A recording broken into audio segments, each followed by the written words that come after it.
Okay, let's unpack this. We're diving deep today into the complex world of Nigerian politics, specifically looking ahead to the 2027 elections. That's right. Our source material for this deep dive gives us a fascinating window into the mindset of a key opposition figure, former Secretary to the Government of the Federation, Babachir Lawal. We're looking at a series of his recent interviews. Yeah, and Mr. Lawal was someone with, well, significant history within the system, isn't he? Absolutely. He served as SGF under the previous administration that's Secretary to the Government of the Federation, a really central role. Then he had a very, very public break with the current Tinubu administration. Right. So his perspective offers this, unique blend, insider knowledge from his time inside, and now a critical opposition viewpoint because of that break. And for you listening, especially if you're one of the many Nigerians rooting for change come 2027, this deep dive is, well, it's custom tailored. Yeah, we're going to try and extract the most important nuggets from these interviews. His take on why he thinks the current government is failing, the challenges he sees facing the opposition, and crucially, what he thinks needs to happen next. Think of it as a shortcut, maybe, to getting up to speed on a really critical conversation happening right now. Exactly. Our mission here is just to help you understand what Mr. Lawal believes is most important in this political moment. We'll analyze his specific points, connect the dots, but purely based on what he said in these interviews. Yes, you're not adding anything extra. We're just guiding you through his arguments as he presented them. Precisely. So grab your metaphorical notepad. Let's dive in. Okay. The starting point, really, for understanding Babachir Lawal's current position, his very outspoken critique, and his role in the opposition. It seems to go back to the catalyst for his break with President Tinubu. Yeah. Even though he'd supported him before the 2023 election. What was that core issue for him? Well, according to Lawal himself, the absolute core issue, the thing that caused the split, was the whole idea of the Muslim ticket for president and vice president. Right, that ticket. For him, this wasn't just, politics as usual, not just a strategic calculation. He seems to have found it fundamentally offensive, deeply personal, religious level. Offensive how? He states it very clearly in the interviews. He views the Muslim ticket as an insult to Christianity and an unfair arrangement given Nigeria's diversity, religiously and regionally. And it's probably important to remember his background here, isn't it? He connects it directly to why he feels this way. Absolutely. He's not just a politician through and through. His training is actually as an engineer, but he's also a trained pastor. A pastor? I didn't realize that. Yeah, holds a master's degree in theology, apparently spent 4 years in seminary school. So that religious grounding seems absolutely central to why he took such a strong stand against that particular ticket, even if it meant breaking with Tinubu, who he'd backed before. And he hasn't backed down from that stance, has he? He addresses the criticism he received directly. Not at all. He mentions quite pointedly that when critics call him a religious bigot, he actually takes it as a compliment. A compliment? How does he figure that? Well, the way he explains it is that if being called, that means his lifestyle and his speeches show he's a Christian, then he's happy with it. Okay. For him, being called a bigot in that context just signifies he's defending his religion against what he sees as denigration, especially, he says, regarding the denial of a northern Christian for the VP slot. He's adamant, says he'll contend with anybody denigrating his religion. It really shows how deeply personal this issue was and remains for him. That's a very strong way to frame it. And he uses a specific event, doesn't he? President Tinubu's visit to the Pope right after the inauguration. He uses that to underline his point about unfairness. Yes, he brings that up and immediately dismisses it, calls it a non-issue. A non-issue. Yeah. A presidential visit to the Pope. His argument is that it wasn't a genuine move towards inclusivity or some big diplomatic win by the government itself. He claims it was likely arranged by a lobby, maybe even involving inducements. But his main point, using that example, is this. If the ticket had been balanced, it should have been the Christian vice president representing Nigeria on that visit. Ah, I see the logic there from his perspective. Right. For a Muslim president to lead a delegation, apparently mostly Catholics, to the Vatican. Well, in Lawal's view, that just proves how inherently unfair and unbalanced the Muslim arrangement is in practice. So it reinforces his argument about exclusion. Exactly. That a whole segment of society was shut out from the top level of representation. So that visit, for him, wasn't about bridging divides at all. It was actually highlighting the division the ticket created. That's precisely how he frames it. And it ties into his broader theme, his principle of equity. He believes that by going with the Muslim ticket, they actively discriminated against a huge segment of the society. Christians, particularly Northern Christians who felt, completely sidelined for that VP spot. And he takes it even further, doesn't he? He links that decision to the current hardships in the country. He does. It's quite a provocative link. He says, and I'm quoting loosely here, that he believes part of the punishment we are going through is on account of that decision. Wow. So like divine retribution almost. It suggests a deep conviction on his part, yeah, that a leadership decision he sees as fundamentally unjust, even evil, he uses that word, saying when a leader practices evil, society suffers, that this decision has triggered consequences now being felt by everyone. Economic hardship, insecurity, the whole lot. That's a very, very strong connection he's drawing between that specific political choice and the nation's current problems. And he contrasts his own position with others who supported the ticket, maybe for religious reasons, but are now struggling economically. Yes, he points out that irony. He says many who really push for the ticket, maybe hoping for certain benefits or out of religious solidarity, are now the ones grumbling more than myself. Really? He describes them as people going to bed without food, not knowing where the next meal is coming from. And he directly asks, is pushing people into this kind of deep poverty, the suffering, is that what their religion actually preaches? It's a way of questioning the outcome versus the supposed religious justification. Exactly. It underlines his point that this political decision, which he views as partly driven by religious factors, has led to widespread economic hardship that seems to contradict any claimed religious or community benefit. And he worries about the precedent this sets for future elections. He does. He's concerned it's opened a Pandora's box, that it makes it much harder now to argue against, say, a Christian ticket on principle. Even though he wouldn't support that either. Right. He's quick to say he personally would not support a Christian ticket. He stresses the need for equity and regional balancing so everyone feels included. But his point is, the action of implementing the Muslim ticket has created a situation where future unbalanced tickets will be harder to challenge effectively. He sees it as a bad precedent. Okay. So for Babachir Lawal, this ticket issue wasn't just politics. It was about core principles. Yeah. Equity, religious fairness, balance. And he sees it having direct negative consequences now. That's the foundation of his critique, yes. Which naturally sets the stage for how he assesses the administration's performance since May 29, 2023. And his rating, it's pretty stark, isn't it? Stark is the word. When asked directly to rate the Tinubu administration's performance since Inauguration Day, his answer is just blunt. No ambiguity, 0. 0, not even a 1. Nope. He says flatly there's nothing to rate there, that they did not perform at all. It's a complete dismissal, no nuance, just 0. And he ties this absolute failure, in his view, to a very specific moment, right at the beginning. Yes. His central and probably most controversial claim is that Nigeria collapsed the day Tinubu took over, May 29, 2023. Collapsed? That's extreme language. What does he mean by that? He attributes this perceived collapse directly to the immediate removal of the fuel subsidy announced right there in the inaugural speech. The subsidy removal. That was a huge shock on day one. Huge. And he describes how it was done with some very, very strong language. Like what? He calls it a cowboy macho man move. His main criticism isn't necessarily that the subsidy was removed. I mean, lots of people agree it was unsustainable. Sure, that argument was around for years. Exactly. His issue is the way it was done, the sheer lack of planning, analysis, consultation before the announcement. He felt it was rushed. Completely. He points out, there wasn't even a full cabinet yet. No minister of planning, no minister of finance, no constituted federal executive council at that exact moment to really think through the consequences. Right, the team wasn't fully in place. So who was there to consider the outcomes? The ripple effects.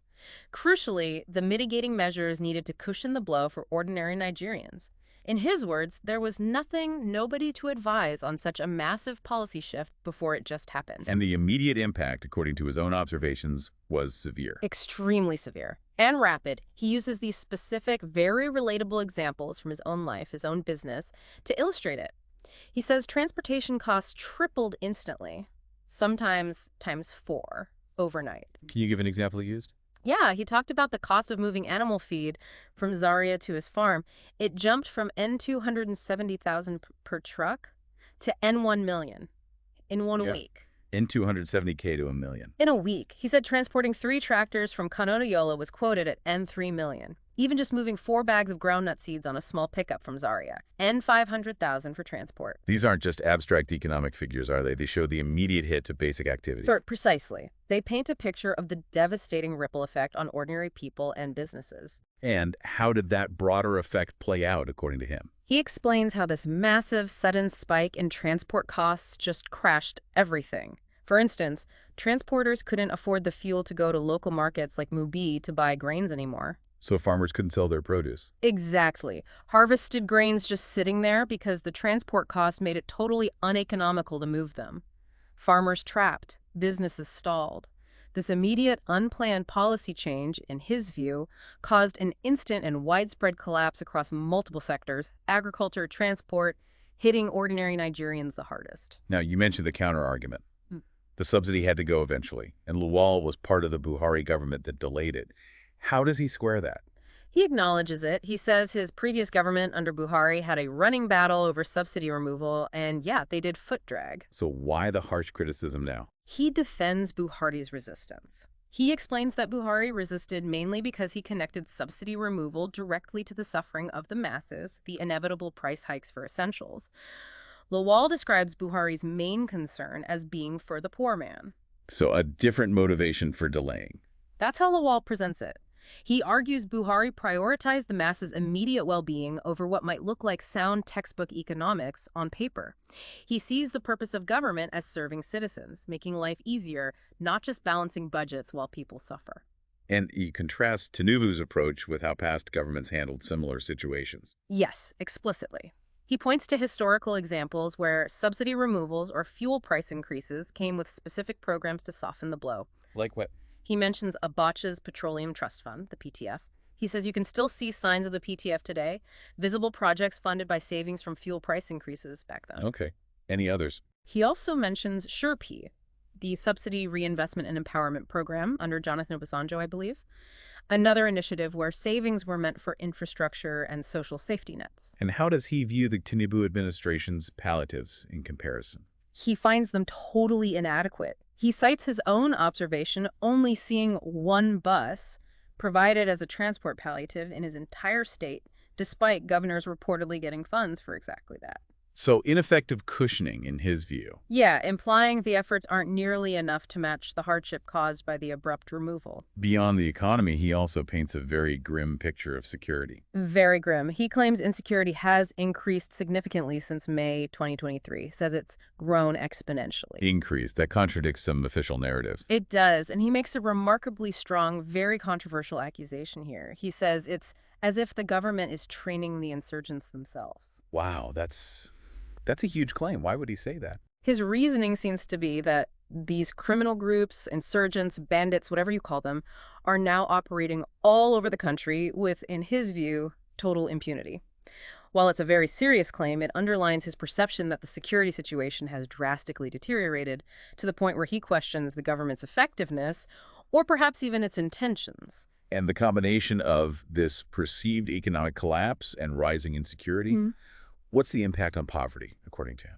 Massive surge. He says poverty has multiplied exponentially. Even people who were doing okay before now feel threatened. He describes life for most Nigerians now as just surviving on a hand-to-mouth basis. So widespread, deep hardship. That's the picture he paints. Pervasive poverty is a central pillar of his critique. He's also critical of government spending, particularly borrowing. Yes, very critical. He criticizes borrowing money that, he claims, doesn't arrive in Nigeria before it is spent. What does that mean? Spent offshore? That seems to be the implication. And even when borrowed money does arrive, he claims it's spent on intangible things that are not measurable and not visible to the average person. So no confidence the debt is funding productive investment. None whatsoever, based on his statements. He doesn't see it translating into tangible benefits or economic stimulus for the people. Now, perhaps the most startling claim he makes, it's about the government's fundamental intention. Yeah, this is where his critique really intensifies. It goes beyond incompetence or bad policy. He makes this highly provocative, frankly unsettling claim that, and I quote, It is not their intention to fix the economy. Their intention is to run down this country. That is their intention. Intentionally run down the country. Yeah. That's extraordinary. It is. He says this is a surprise to him, that he didn't know Bola Tinubu to have this type of tendency based on their past interactions. He suggests maybe Tinubu just deceived us all along to get power, and now, having achieved it, is in a mood to ruin the economy, ruin the security, and divide the society. That implies deliberate malice, not just missteps.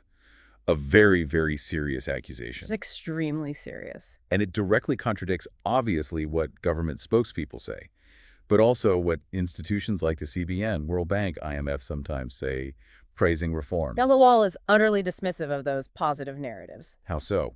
Well, regarding the central bank's claims about moving the economy forward, he basically says actions speak louder than words. He sees no evidence on the ground. Okay. And the IMF World Bank praise.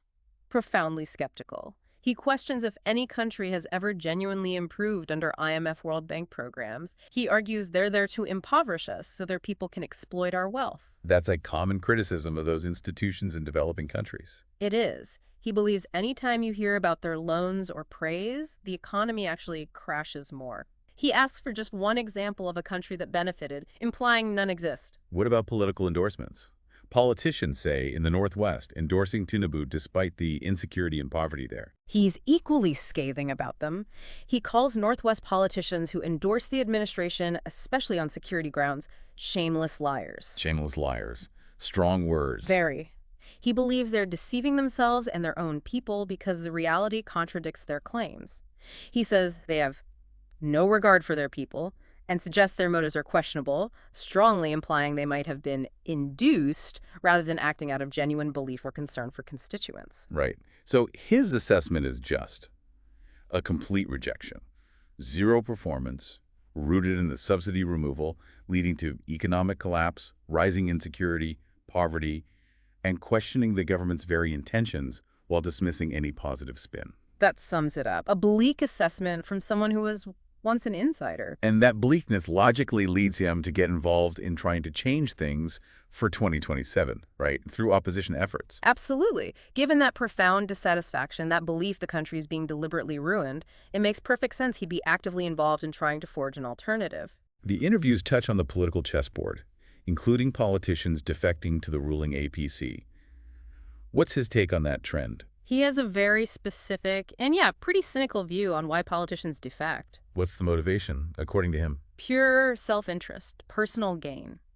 He believes they're defecting to safeguard their stomachs and safeguard the luxurious lifestyles acquired, he says, using public money while in government.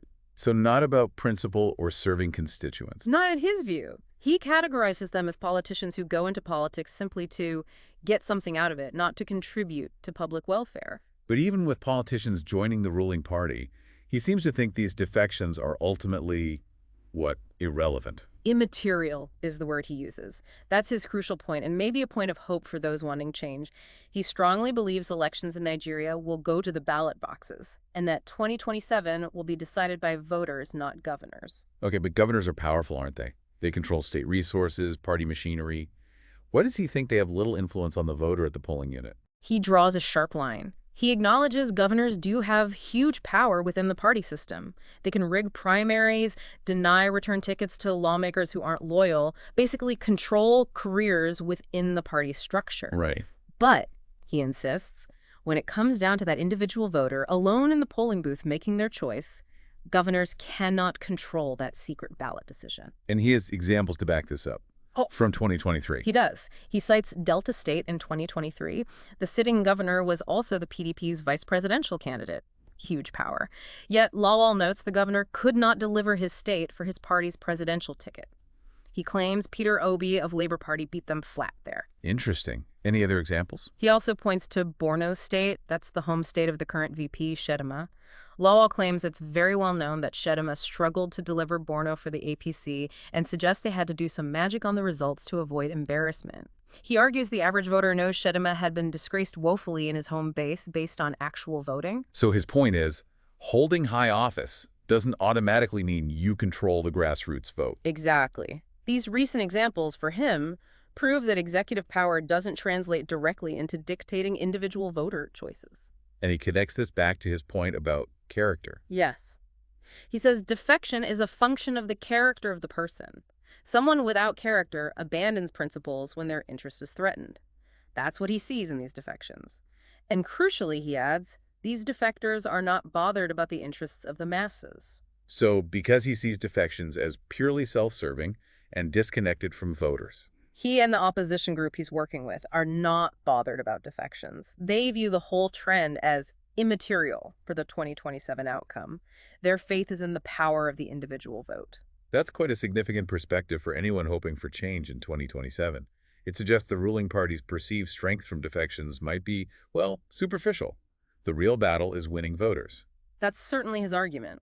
Which leads us right into the efforts being made by Lawal and others to actually forge that united opposition front for 2027. Yes. With that negative assessment of the government and his belief in voter power, it's logical he confirms his active role in trying to unite the opposition. What does he say about his involvement? He states clearly he's participating in coalition talks, attending meetings focused on a potential merger or the new political platform to offer a strong alternative. And he mentions specific names involved, like former VP Atiku Abubakar. Yes, he confirms running into Atiku severally at these kinds of unity meetings. He mentions one specifically on May 20th, 2024. And he explicitly says Atiku has been an active participant and is actually one of the most committed to this cause of bringing opposition figures together. Now, what's Lawal's own relationship with Atiku? Because Lawal supported Peter Obi in 2023, didn't he? He did. He clarifies they're both from the same state, Adamawa.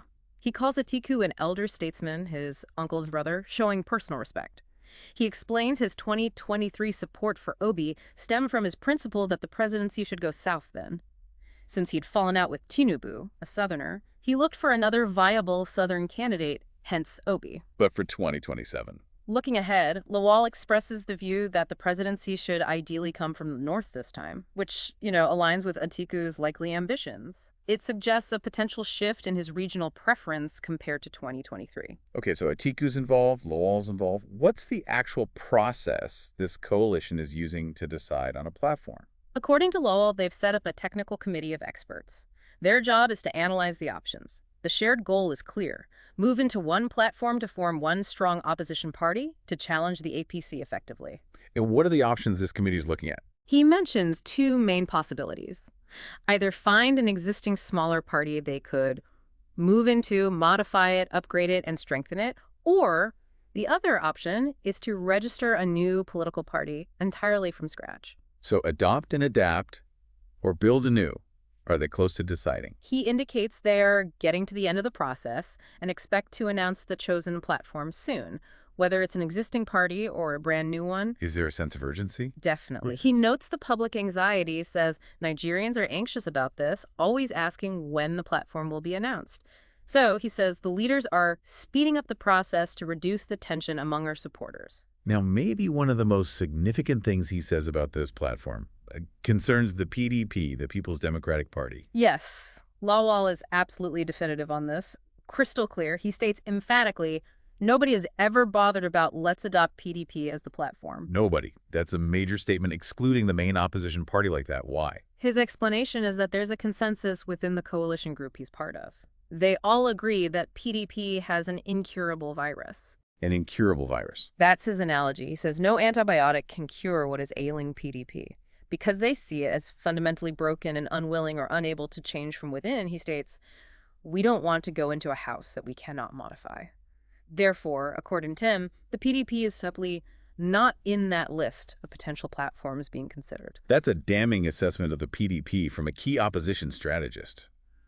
What about that recent meeting we saw reported between Atiku, Peter Obi, and Bukola Saraki? He references that meeting, clarifies he personally was not part of them at that specific gathering, but he quickly adds he will be part of them when the time is right, implying he sees it as part of the larger unity effort, and he fully intends to join those wider discussions as they move towards announcing the new platform. Okay, so the interviews reveal real, active efforts to unite opposition figures, including major players like Atiku. There's a process, options are being weighed, and crucially, a perspective, at least Lawal's, that explicitly excludes the PDP as the vehicle. Yeah, it gives important insight into the strategic thinking and the challenges, frankly, facing the opposition as they prepare for 2027.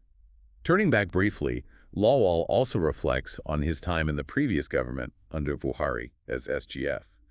What lessons does he draw from that experience? He uses it to offer a broader critique of leadership in Nigeria.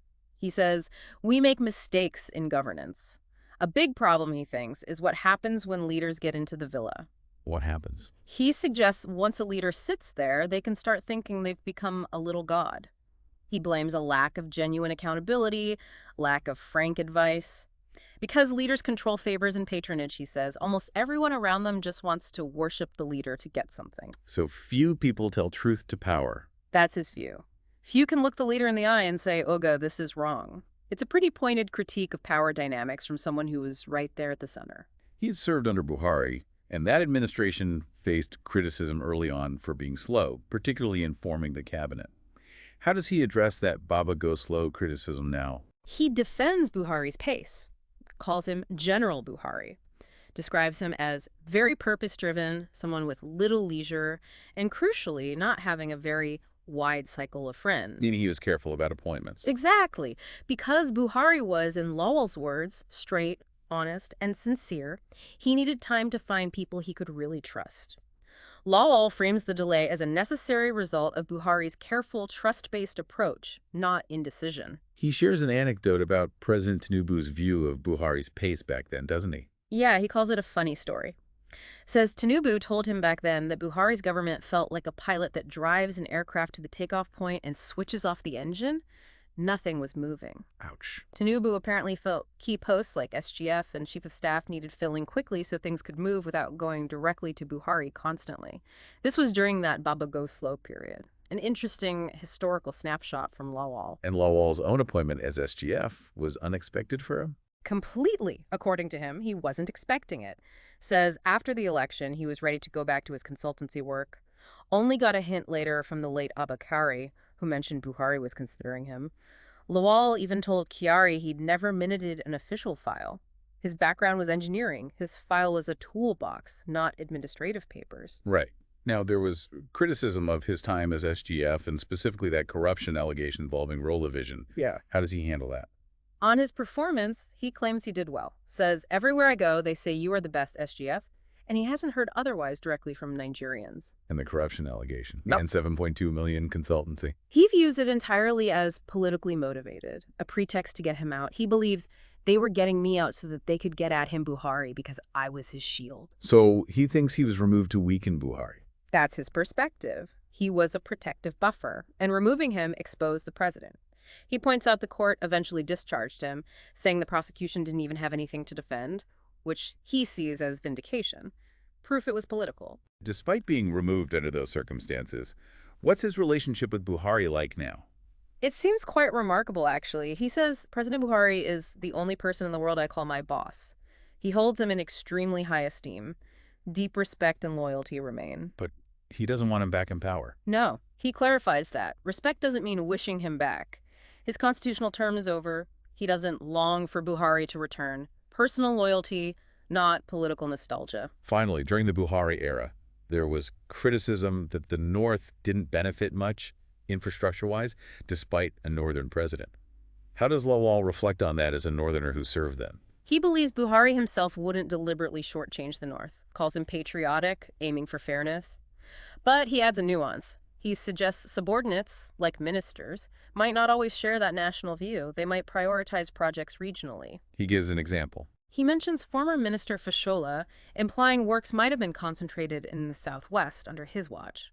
Lawal also notes that Southern ministers in that cabinet generally had more experience than Northern ones, and he implies he wasn't happy about that potential imbalance and its impact on equity when the cabinet was formed. Said he mentioned it. And he felt his role was to ensure fairness. Yes, he frames it as his duty as the secretary to the government to see that equity is done across board. He implies he might have pushed harder for fairness across regions, including the North, before he was driven out. Suggests he saw potential issues with equitable distribution that he couldn't fully address after his removal. So his reflections on that era show the complexities of leadership, internal government dynamics, the defense of Buhari's character, but acknowledging potential issues with subordinates and equity, and seeing his own exit as political maneuvering. It's a complex picture from his viewpoint, certainly. Absolutely. And following Babachir Lawal's journey, from that insider ally position to becoming such an outspoken government critic, Yeah. and now an active opposition coalition builder. Yeah, It's really fascinating. it really is. All of which brings us back to you listening, Mm. especially if you're someone in Nigeria rooting for a different direction in 2027, following these developments closely. Yeah. Why does Babachir Lawal's perspective, as we've heard it from these interviews, actually matter for you right now? Well, first off, his critique carries a certain weight, doesn't it? Because it's coming from someone who was on the inside, allied with the current leadership, not just a perpetual outsider. Right, he knows the system, knows the players. Exactly. So even if you don't agree with every single point he makes, his detailed criticisms about the economy, security, governance, they come from a place of familiarity. It's a specific viewpoint worth considering. And his views highlight the key issues the opposition seems to be focusing on. Yeah. The things they believe are hitting Nigerians hardest. Precisely.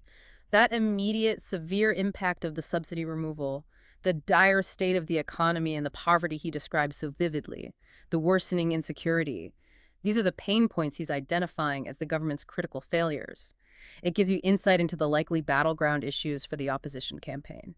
And his arguments about voter power versus governor influence, Mhm. that offers a different angle, doesn't it? Maybe a hopeful one for those banking on the ballot box. Potentially, yes. If he's right that individual voters at the polling unit are the ultimate deciders, and that governors can't actually control how people vote in secret, well, then maybe the trend of politicians defecting isn't the crushing blow it might seem. It suggests grassroots sentiment could potentially override elite politics. That's the implication, that mobilization at the voter level could be more powerful than managing party structures and defections. And finally, his insights into those opposition coalition efforts. That gives crucial context, doesn't it?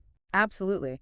Knowing who's involved, like Atiku being very active, knowing there's a structured process with that technical committee, and knowing, crucially, that from Lawal's perspective at least, the PDP is being ruled out as the main vehicle. Yeah, that incurable virus comment was strong. It was. All that gives you a clearer picture of the strategic thinking, the hurdles, and the potential direction for those hoping a viable alternative emerges for 2027. It's the messy reality of trying to build unity. So understanding Lawal's perspective gives you, the listener, a more nuanced look at the criticisms, the potential paths for change via the vote, and the complex process of opposition unity taking shape. It really does. Valuable insight into the thinking of a significant figure who's right in the thick of it, trying to shape the future. So we've taken a deep dive into Babachir Lawal's perspective, pulled from his recent interviews. We covered his very strong critiques of the current government's performance, economy, security, his take on the Muslim ticket as the key breaking point and its fallout, and these ongoing efforts he's part of to build a unified opposition for 2027. Including that significant detail from his viewpoint of ruling out the PDP as the platform for that unity. Right. We've also seen his argument that 2027 ultimately rests with the voters, not the governors switching sides. And we touched on his reflections of the past, lessons from the Buhari era, his time as SGF, how he views his own removal. Yeah, seeing it through that lens of political shielding and raising questions about equity back then, too. It definitely leaves us with a lot to consider as the political landscape for 2027 starts to take clearer shape and figures like Lawal push their strategy forward. And here's maybe a final thought for you to chew on, building directly on what we've discussed, particularly Lawal's point about voter power versus governor influence. Okay. If he's right, if the real kingmakers in 2027 are those individual voters at the polling unit, what does that really imply for opposition strategy? Where should their focus truly be? Does it mean they need an even more radical shift towards genuine, deep, grassroots voter mobilization? Education. Protecting the vote right there at the unit level. Maybe prioritizing that over the endless, complex, often distracting dance of elite coalition building, managing defections, and negotiating who gets what among the politicians themselves. That's a really interesting strategic question. Where is the effort most effective? Exactly. Something to ponder as you watch things unfold and think about what kind of strategy might actually connect with those voters. Lawal believes hold the ultimate key. Absolutely. A lot to think about indeed. We hope this deep dive has given you valuable insights into one key voice, shaping the conversation about Nigeria's political future.